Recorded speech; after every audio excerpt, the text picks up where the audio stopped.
তিনি বৃন্দাবনে প্রবেশ করছেন গোপকুমার। এই গোপকুমারের দ্বারা এই যে বৃন্দাবন লীলা সেটাকে স্মরণ করছেন মাতা কুন্তী। তারপরে কি বলছেন? বৃন্দায় নমো নমঃ। গোবিন্দ কে বলেন? কারা বলেন? গোপীজন বল্লভ, গোপীরা বলেন গোবিন্দ। তার মানে গোপীদের সাথে যে প্রেম, সেখানে গিয়ে মধুর রসের যে চরম শিখর, সেখানে চলে গেছেন। এই পুরো লীলাটা স্মরণ করছেন কুন্তী দেবী তার স্তুতির মাধ্যমে। এটা স্মরণ করলেও একটা দৈন্যের ভাব আসছে। আমরা শ্রীমান মহাপ্রভু যে আমাদের আমাদের বলেছেন যে তৃণাদপি শুনিছেন তরণীব সহিষ্ণুনা অমানিন মানদেন কীর্তনীয় সদা হরি। তিনি এতগুলো প্রেমের কথা স্মরণ করলেন যে প্রেম ছিল না কৃষ্ণের কাছে। আমার মন্তব্য নেই, সেটা আমি বলতে চাইছি, আপনাদের নিশ্চয়ই আছে।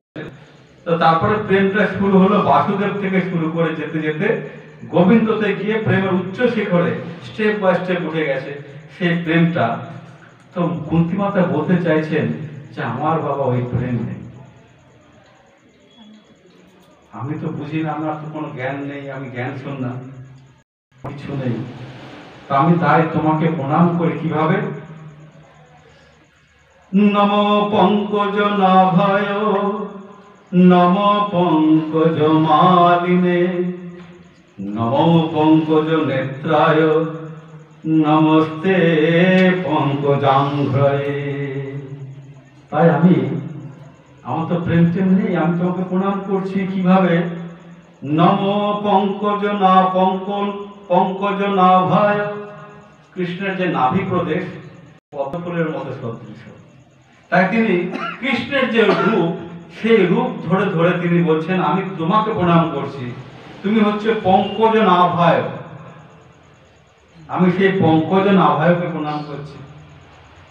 নম পঙ্কজ মালিনে, পঙ্কজের কমল পুষ্পের মালা ধারী যিনি, আমি সেই কৃষ্ণকে প্রণাম করছি। নম পঙ্কজ নেত্রায়, কমল দলের মতো যে নেত্র, আমি সেই কৃষ্ণকে নমস্কার করছি। নমস্তে পঙ্কজাঙ্ঘ্রয়, যার চরণটাও কমল সদৃশ, সেই পাদ কমল, আমি সেখানে নমস্কার করছি। কারণ এদের তো অনেক স্বীকৃতি ছিল, এরা তাকে বসুদেব পুত্র হিসাবে পেয়েছে, দেবকী পুত্র হিসাবে পেয়েছে, নন্দ বা যশোদা মাতা পেয়েছে, গোপকুমার হিসাবে ব্রজট সমস্ত এরা পেয়েছে, গোপীরা তোমাকে গোবিন্দ হিসাবে পেয়েছে। আর আমি তো ওই প্রেমের রস আমি আস্বাদন করতে পারিনি। চিরকালটা তো আমার জীবনটা এইভাবেই গেছে, কষ্টের মধ্যে দিয়ে যাচ্ছে, তুমি আমার সাথে আছো, তো তাই আমি তোমাকে এইভাবেই প্রণাম করছি।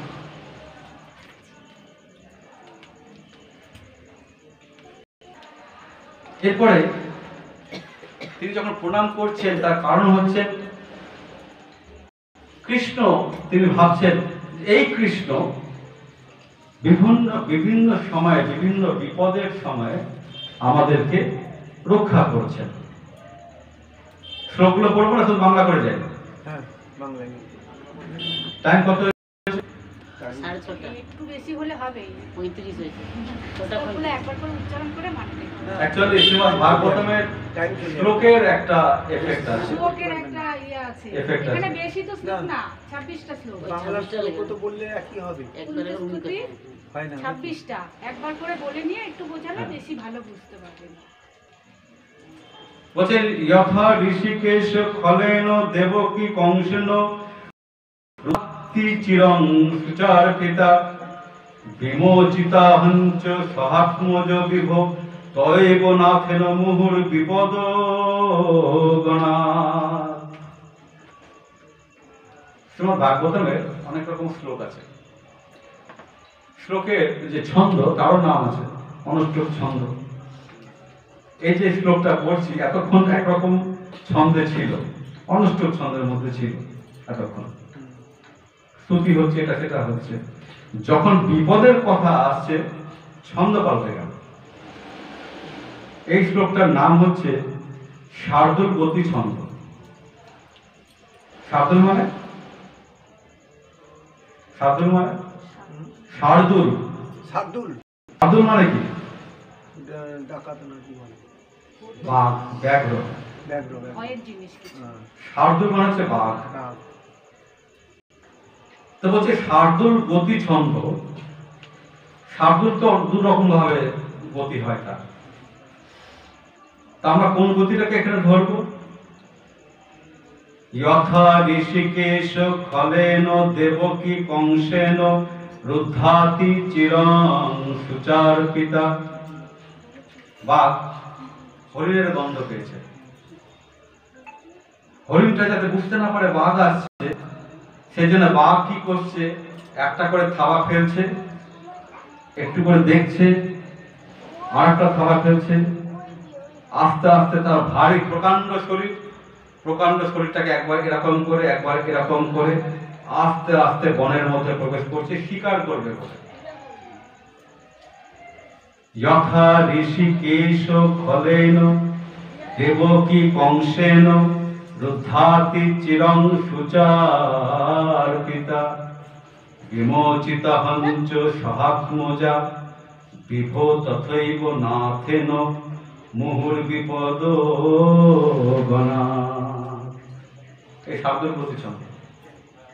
শ্রীমদ্ ভাগবতম যখন আমাদের জীবন, বনময় জীবন, এই বনের মধ্যে প্রবেশ করে, তখন অন্যান্য যত জন্তু জানোয়ার আছে বাঘের ভয়ে পলায়ন করে যেরকম, ঠিক সেরকম আমাদের জীবন থেকে, আমাদের চারিত্রিক দোষ থেকে শুরু করে কাম, ক্রোধ, লোভ, মোহ, মদ, আশ্চর্য, আরে বাঘ ঢুকেছে সব পাল। তো এই শ্রীমদ্ ভাগবতম হচ্ছে ব্যাঘ্র স্বরূপ। যদি মানব জীবনের বনে প্রবেশ করে, সেখান থেকে এরা সব হাওয়া হয়ে যায়, দূরে পাল। তো যখন বিপদের কথা আসছে, তখন বিপদ থেকে উদ্ধার করে কে? শ্রীমদ্ ভাগবতম। সে বাংময় রূপে হোক বা প্রত্যক্ষ রূপে হোক। তাই এখানে শার্দুল গতি ছন্দে এটা লেখা হচ্ছে, হে অন্তর্যামী, আপনি ক্রূর কংস কারারুদ্ধা এবং হতপুত্রা দেবকীর দুঃখ মোচন করেছেন। হে সর্বদুঃখ হারিণী, আমিও পুত্রগণ সহ আপনার কৃপাতে পুনঃ পুনঃ বহু দুঃখ জাল হইতে মুক্তি লাভ করিয়াছি।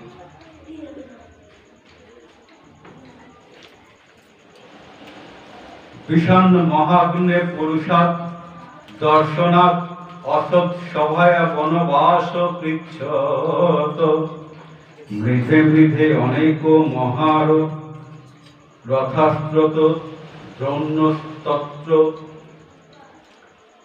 দ্রৌণ্যস্ত্রত চাস্ম হরে অভিরক্ষিতা। হে হরে, ভীমের বিস্মোদক ভোজন, যতুগৃহ দাহ, হিড়িম্ব প্রভৃতি রাক্ষসের আক্রমণ, দুর্যোধনের পাশাক্রিয়া স্থল, নানা যুদ্ধে বিশ্বাদী মহারথগণের অস্ত্র ও অশ্বত্থামার ব্রহ্মাস্ত্র হইতে আপনার কৃপাতে আমরা প্রাণ লাভ করেছি। কি কি ঘটনা ঘটেছিল? যে আপনি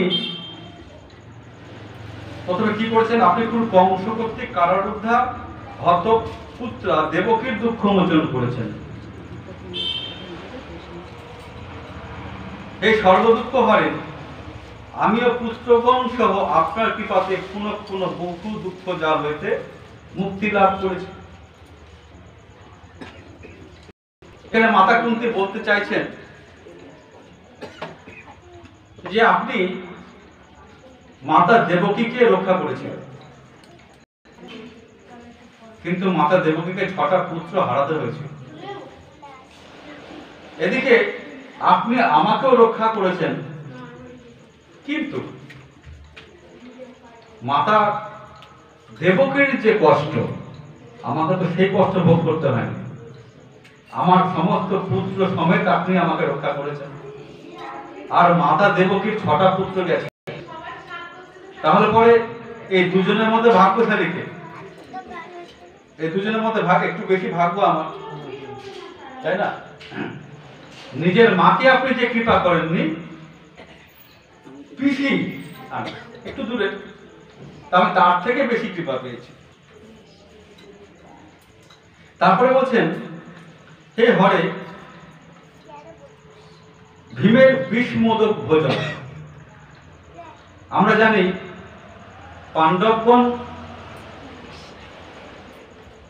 পাণ্ডবগণ যখন ছোট থেকেই, এর পরের বারে স্টেজটাকে ওইদিকে করলে ভালো হয়।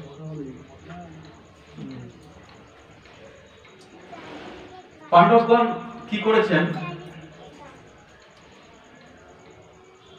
ভীমকে মারার জন্য বিষ খাইয়েছে। বিষ খাওয়ানোর পরে জলে ফেলে দিয়েছে। জলে ফেলার পরে সেখানে নাগেরা তাকে বাঁচিয়েছিল। দেখতে মনে হচ্ছে নাগেরা বাঁচিয়েছিল, আসলে তো কৃষ্ণই বাঁচিয়েছে। তাই বলা হচ্ছে যে কৃষ্ণ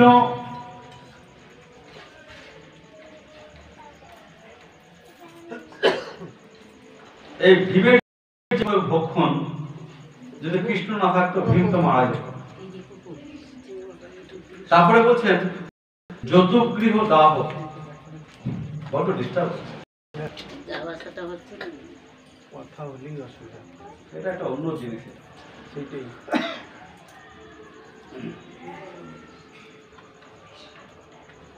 একটা কনসেন্ট্রেশনের ব্যাপার, একটা হায়ার কনসেন্ট্রেশন। যাহা যাওয়ার পেছন দিয়ে ঘুরে যেত, আমার সামনে দিয়ে বারবার এদিকে যাচ্ছে, আমার সামনে দিয়ে এদিক দিয়ে আসছে। সেইটাই বুঝতে পারছি, প্রচন্ড অসুবিধা, আমাদেরও শুনতে অসুবিধা। নাকদেব এই যে গেছিল নাকি বিষ খায়, সেটা বলছিল। অ্যাকচুয়ালি হয় কি, ইনফরমেশন কন্টিনিউয়াসলি আসতে থাকে, বুঝতে পারছি, এই লিঙ্ক কেটে যায়। লিঙ্ক কেটে গেলেই আবার একটা মনে করা কষ্ট হয়ে যায়। তো মনে করার বিষয় নয়, মনে করে তার মুখস্থ করে আসতে পারে, ফ্লো থাকে। তাই না? তো বিষমোদক ভোজন, ভীম, তাকে ছোটবেলার ঘটনা এটা, তাকে মেরে ফেলার জন্য বিষ খাওয়ানো হয়েছিল। যদিও মেডিকেল সায়েন্স বলে দু রকম বিষ আছে, একটা স্থাবর, একটা জঙ্গম। স্থাবর বিষ মানে হচ্ছে যেগুলো মিনারেল, যেমন আর্সেনিক। জঙ্গম মানে হচ্ছে যেগুলো কোনো জন্তু জানোয়ার থেকে পাওয়া যায়। বুঝতে পেরেছি? তো যদি কাউকে জঙ্গম বস্তু খাইয়ে মারার চেষ্টা করা হয়, তাহলে স্থাবর বিষ তার বিষয়কে নষ্ট করতে পারে। বুঝতে পারলাম? আর উল্টোটা হয়, যদি স্থাবর বিষের কথা আমি বললাম, আবার যদি জঙ্গম বিষ কাউকে খাওয়ানো হয়, তাহলে স্থাবর বিষ সেটা তার অ্যান্টিডোট হিসাবে কাজ করতে পারে। এখানে অদ্ভুত, ভীমকে খাওয়ানো হয়েছিল স্থাবর বিষ, ধরুন আর্সেনিক বা এই ধরনের কোনো কিছু একটা, কোনো মিষ্টান্ন বা মিষ্টি কোনো দ্রব্যের সাথে মিশিয়ে খাওয়ানো হয়েছে। তো ভীমকে ধরে ফেলে দেওয়া হলো কোথায়? জলে। তাকে উদ্ধার করলো কারা? নাগ। নাগের কাছে কোন বিষ আছে? জঙ্গম বিষ। তাহলে ট্রিটমেন্টটা কিভাবে হলো? স্থাবর বিষের ক্রিয়া নষ্ট করলো জঙ্গম বিষ। এই যে ওকে জলে ফেলতে হয়, বুদ্ধিটা কে দিল? কৃষ্ণ দিয়েছে। ওই পেছনে নটিতে একজনই, যার হাতে সূত্র রয়েছে, তিনি বুদ্ধি দিচ্ছেন সমস্ত কিছু।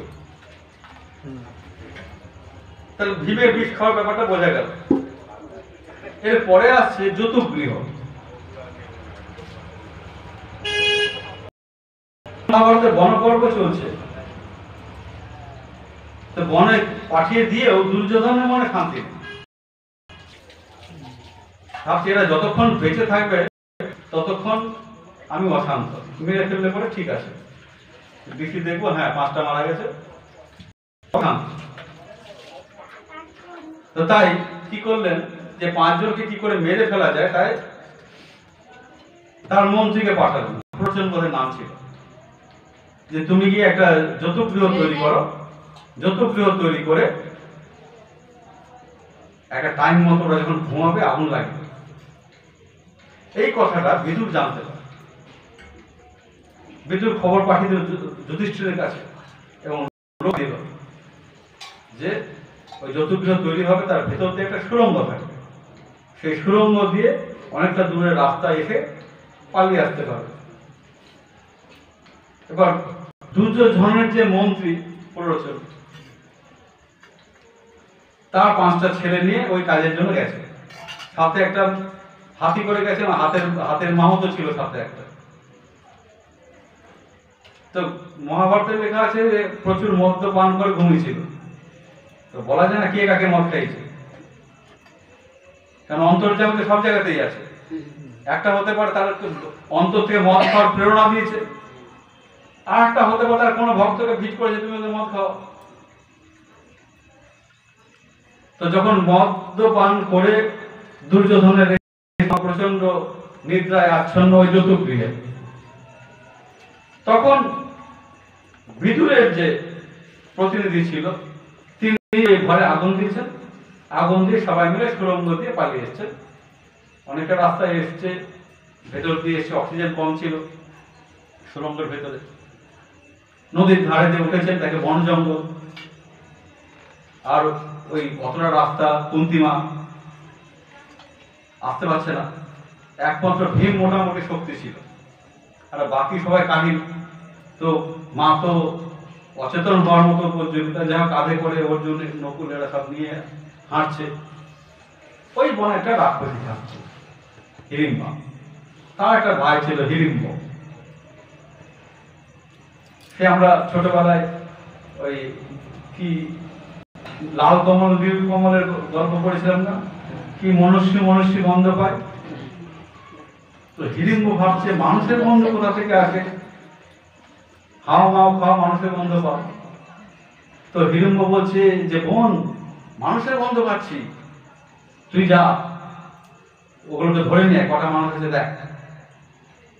তো হিড়িম্ব গন্ধ অনুযায়ী খুঁজতে খুঁজতে গেছে, গিয়ে থেকে একজন দাঁড়িয়ে আছে, বাকি সব অচৈতন্য প্রায় শুয়ে পড়েছে। তাকে ধরবে কি, ওরকম চেহারা রূপ দেখে প্রেমে গদগদ হয়ে গেছে, ভীমের প্রেমে পড়ে গেছে হিড়িম্বা। ওকে খাওয়ার জন্য ধরে নিতে বলেছে। এবার নানান ভাবে প্রপোজ করছে। ভীম ভাবছে যে হঠাৎ বনের মধ্যে আবার এসব কি, এই তো ছিলাম এটা আবার কোন বিপদ হলো। দিচ্ছে না কেন, ভাই বোন বা ভাই মাদের এই অবস্থা, দ্রৌপদীর এই অবস্থা। এদিকে হিড়িম্বার ফিরতে দেরি হচ্ছে বলে হিড়িম্ব ভাবছে গেল তো অনেকক্ষণ, এখনো একটাকেও নিয়ে এলো না, নিজে খেতে বসে গেল নাকি। আচ্ছা যাই, গিয়ে দেখে ভীমের সামনে বোন দাঁড়িয়ে, বলো তোকে না বললাম ধরে নিয়ে আয়, মাথা নিচু করে আছে, প্রেমে পড়েছে। তো তখন বোন কিছু করছে না বলে ও নিজে ভীমকে ধরে মেরে খাবে, এরকম একটা অবস্থা। ভীমকে আক্রমণ করতে গেছে, ভীম তো দিশে তুলে এক আশা ধরে, এক আছের উপকার মরে গেছে। যখন দিশে দাদা কি মেরে দিল, এরপরে আমাকে না মারে, সংগঠন এখনই রাইট টাইম, তাহলে আই লাভ ইউ বলেছে, যে গায়ে হাত দেওয়ার আগে অ্যাটলিস্ট আমি যে ওর শত্রু নাই বলে দিই যে আমি তোমাকে ভালোবাসি। তো ভীমকে বলেছে, শুধু ওখানেই সীমাবদ্ধ না, বলেছে আমি তোমাকে বিবাহ করতে চাই। বিবাহ, এই তো সবে সবে প্রপোজ হলো, এখনই বিয়ে করবে। তো তারপরে এই ঘটনার মধ্যে খানা হয়েছে কি, কুন্তী মাতা জেগে গেছে, যুধিষ্ঠির জেগে গেছে, সবাই জেগে গেছে। কি হয়েছে তখন ভীম বলে এই একটা রাক্ষসী এসে আমাকে বিয়ে করতে চায়। এই সম্ভব নেই। ভীম ভাবছে বোধহয় আজের কোন ফাঁদে ফেলবে আমাকে। তো তখন হাজার হলো মা, তো আর অপোজিটে একটা আরেকটা নারী দাঁড়িয়ে আছে। মায়ের একটু করুণা হয়েছে। কুন্তি একটা মধ্যস্থতা করে কি করেছেন, আচ্ছা ঠিক আছে বাবা, তুই ওকে বিয়ে কর। তা যুধিষ্ঠির আবার কিছু কন্ডিশন দিয়ে দিয়েছে যে সারাদিন ভীমকে পাবে না তুমি, সন্ধ্যের পরে পাবে। তো যাই হোক, সেই সমস্ত কন্ডিশন মেনে ভীমের বিয়ে হলো, একটা সন্তান হলো ঘটোৎকচ, আপনারা জানেন বিশাল শক্তিশালী। তো সেইখান থেকে যে রক্ষা করেছেন, রক্ষা পেয়েছেন, কৃষ্ণের জন্যই রক্ষা পেয়েছেন, এটা ভেবে কুন্তী মা বলছেন। আর কি হয়েছে, যদুগৃহ দাহ রাক্ষসের আক্রমণ, দুর্যোধনের পাশাকিরা স্থল, খুব সেন্সিটিভ জায়গা। দুর্যোধনের পাশাকিরা স্থলে কি হয়েছিল? বস্ত্রহরণ।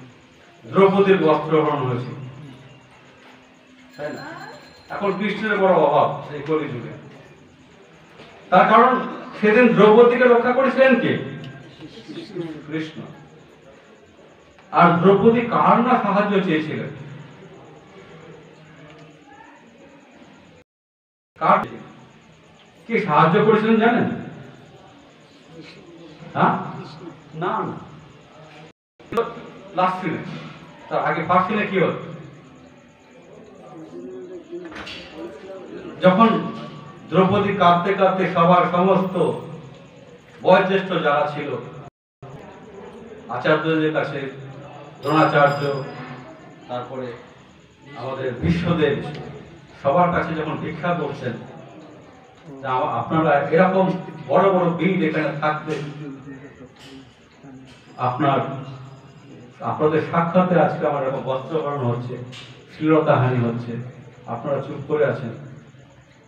সেখানে একমাত্র মাথা নিচু করে কৃপাচার্য খালি এরকম করেছে।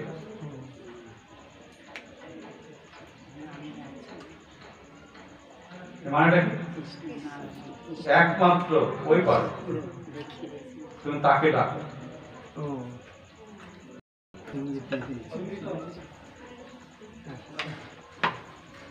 চলতেই থাকবে আপ অ্যান্ড ডাউন। আপনি বলতেই ওদিকে তো আসবে, ওদিকে কি করবেন, একটা ভুল হয়ে গেছে, ভুলটা। তো তারপরে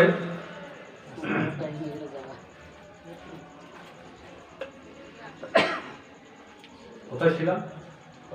ওই যে উপরে দেখালাম যে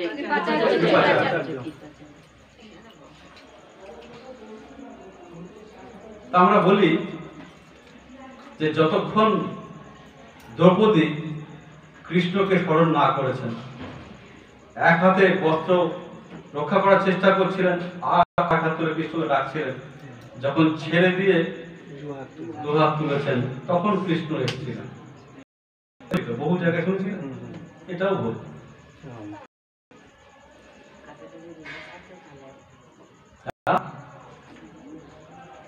যখন আত্মসমর্পণ করেছে এইটাই আমরা শুনেছি, এটাই আমরা শুনেছি, আমরা জানি। হ্যাঁ, পুরোপুরি ভুল বলবো না, এটা একটা তত্ত্ব। কৃষ্ণ বিশ্বদেবকে জিজ্ঞাসা করেছিলেন যে আপনি দ্রৌপদী যখন বস্ত্রহরণ হলো, আপনার মতো এরকম বীর, যার ইচ্ছা মৃত্যু, যাকে কেউ পরাস্ত করতে পারবে না, আপনি কেন চুপ করেছিলেন? বিশ্বদেব বলছেন, আমি কেন চুপ করেছিলাম পাশে, তো তুমি জানো? বলে কেন? আমি তো সবই জানি যে এরপরে কৃষ্ণের বস্ত্রাবতার আসবে। এই আমি যদি সেখানে ওটাকে রুখে দিই তো কৃষ্ণের বস্ত্রাবতার হয় না, বস্ত্রাবতার। এটা দেখার লোভ আমি সামলাতে পারিনি, আমি চুপ করে বসেছিলাম। ওই যে এত বস্ত্র মফস্বলের মিল থেকে বেরিয়ে আসছে, ওটা কে ছিল? স্বয়ং কৃষ্ণ নিজে বস্ত্র হয়েছে।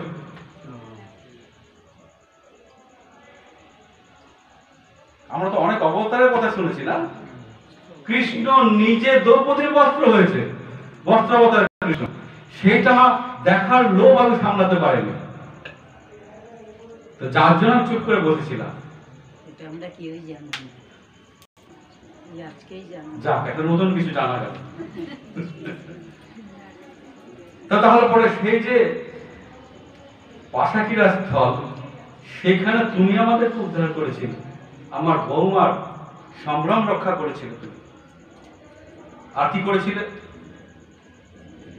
নানা যুদ্ধে বিশ্বদে মহারথগণের অস্ত্র, কত রকম প্যাঁচ ট্যাচ কষে, হ্যাঁ, কর্ণকে কি করে মারতে হবে, বিশ্বকে কি করে মারতে হবে। বিশ্ব তো ইচ্ছা মৃত্যু, পাণ্ডবরা এখন চিন্তায় পড়ে গেল যে বিশ্বদের যতক্ষণ বেঁচে থাকবে ততক্ষণ তো যুদ্ধে জয়লাভের কোনো চান্স নেই। কৃষ্ণ কি করা যায়? বলে যাও পিতামহকে গিয়ে জিজ্ঞাসা করো।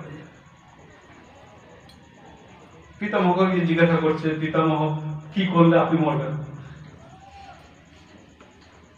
এই তো মহা মুশকিলের কথা, আমাকে জিজ্ঞাসা করছে আমি কি করলে মরবো, এটা হয় নাকি? তখন বলছে যে বিশ্বদেব মধ্যরাত্রে, সারাদিন আর মধ্যরাত্রে জপ করে, ধ্যানস্থ হয়ে হাতে জপমালা নিয়ে জপ করে, ওই টাইমে যে যা চায় তাই দিয়ে দেয়, ওই টাইমে যাবে। পাণ্ডবরা গেছে মাঝরাতে, চুপি চুপি গেছে, ভীষ্মের সাথে দেখা করেছে।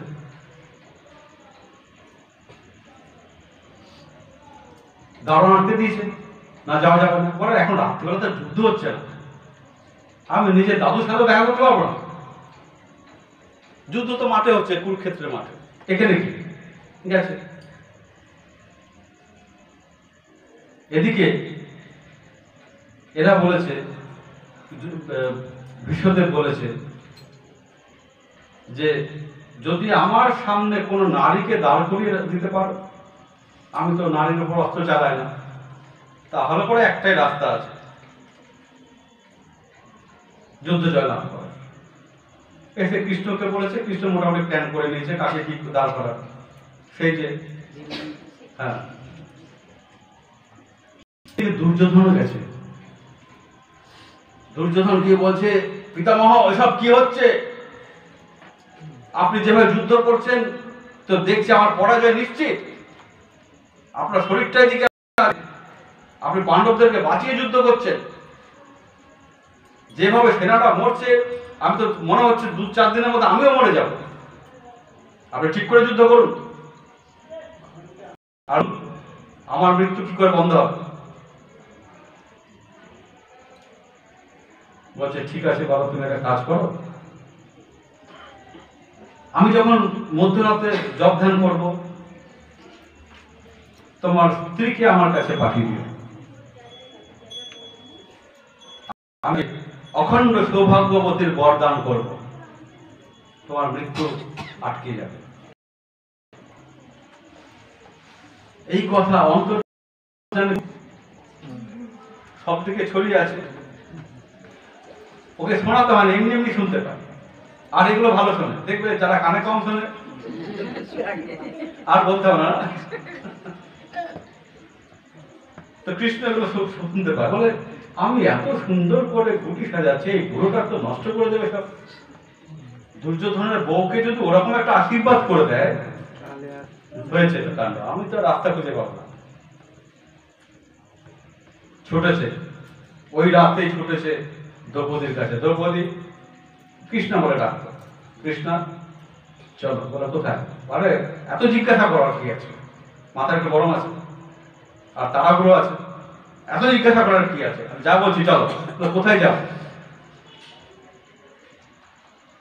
বলে বিশ্বদেবের কাছে যেতে হবে, কি কথা কিচ্ছু করতে হবে, দুইটা একটা প্রণাম করবে। তো কৃষ্ণ সমেত যখন যাচ্ছে আটকে দিয়েছে আবার, তখন কৃষ্ণ আচ্ছা আচ্ছা ঠিক আছে আমি যাবো, ও তো নারী মানুষ, ওকে তো অসুবিধা নেই, ছেড়ে দিয়েছে। আর বিশ্বদেব চোখ বন্ধ করে ধ্যান করছে, আর এত বড় ঘুমটা টেনে দ্রৌপদী বসে আছে সামনে। ধ্যান ভঙ্গ হয়েছে, চোখ খুলেছে। যে বিষয়ে চোখ খুলেছে সঙ্গে সে পায়ে নমস্কার করেছে, অখণ্ড সৌভাগ্যবতী হল।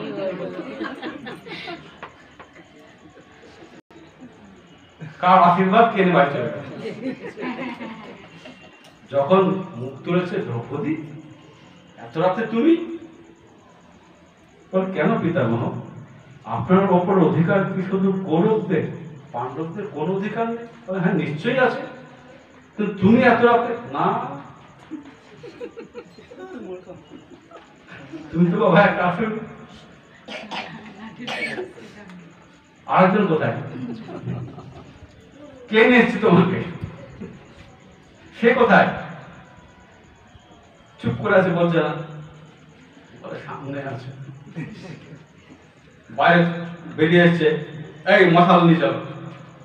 দেখে ঝোপের আড়ালে কৃষ্ণ বসে আছে, মশাল ধরছে। বাসুদেব, তুমি কি করে যাচ্ছ? সত্যি বাসুদেব, তোমার প্রশংসা না করে পারা যায়। তো সেদিনও মাতা কুন্তী বলছেন যে তুমি আমাদেরকে সেদিনও রক্ষা করেছিলে। এরপরে আজকে দেখলাম অশ্বত্থামা ব্রহ্মাস্ত্র ছেড়েছে। আমার বংশের একমাত্র পরীক্ষিত উত্তরার গর্ভে রয়েছে, তাকেও আপনি রক্ষা করলেন। আমি দেখতে পাচ্ছি যে যখন যখন বিপদ হয় আপনি এসে আমাদেরকে রক্ষা করেন। আর আজকে যখন সমস্ত বিপদ কেটে গেছে, আমি দেখছি আপনি চলে যাচ্ছেন। তখন কুন্তী বলছেন, বিপদ তত্র তত্র ভবত দর্শনং সৎ পুনর্ভব দর্শনম জন্মৈশ্বর্য সুতশ্রীভি রেধ মানমদ পুমান নৈবর্হত্যভিধাতুং বৈ তাম কিঞ্চিন্ন গোচরম। হে জগন্নাথ, আমাদের সর্ব অবস্থাতেই সেই বিপদ হোক যে বিপদে তোমার ভয় ডর নিবারণ করা যায়।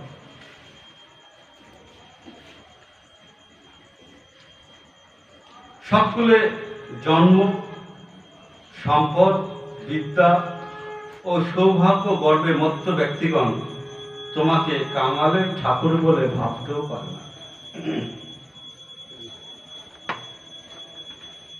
কুন্তী দেবীর স্তুতি বলতে গেলে বা শুনতে গেলে মনে এই শ্লোকটাই আসে, বিপদ সন্তু তৎসৎ তত্র তত্র জগৎগুরু। যেখানে যেখানে বিপদ সেখানে সেখানে তুমি থাকো, বিপদ না থাকলে তুমি আসো না। আর আজকে যখন আমার সব হয়েছে, তুমি আমাদেরকে ছেড়ে চলে যাচ্ছ, তাহলে আমি বলবো যে আমার বিপদই ভালো। তার কারণ কৃষ্ণকে তো পাওয়া যাবে।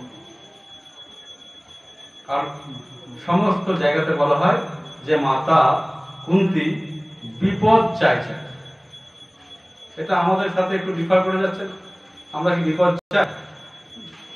চাই? আর মাতা কুন্তী বিপদ চাইছেন। তার বিপদ, এতগুলো বিপদ দেখে সব ভালো লেগেছে? লাগেনি। তাহলে কেন বিপদ চাইছেন? ভগবানের সঙ্গে তাহলে বিপদ চাইছেন? আপনার বাড়িতে তো ভগবান আছে, আপনি তো জানেন ভগবান আছে, বিপদ চাইবেন? চাইবেন না। উল্টো কি হয়, বিপদে পড়লে ভগবানকে মানুষ ত্যাগ করে দেয়।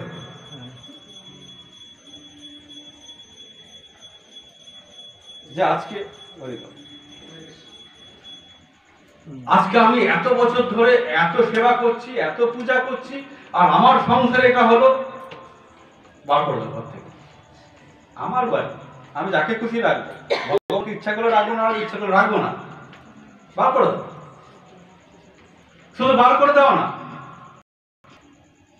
প্রয়োজন পড়ে ধর্ম ত্যাগ করবো, বিধর্মী হয়ে যাব, কৃষ্ণ ভজন করবো, তাই না? এই শ্লোকটা এই পটভূমিতে দেয় যে হে জগন্নাথ, আমাদের সর্ব অবস্থাতে সেই বিপদ হোক যে বিপদে তোমার ভয় ডর নিবারণ দর্শন পাওয়া যায়। তুমি সর্ব অবস্থাতে আমাদেরকে ভয় নিবারণ করার জন্য দর্শন দাও।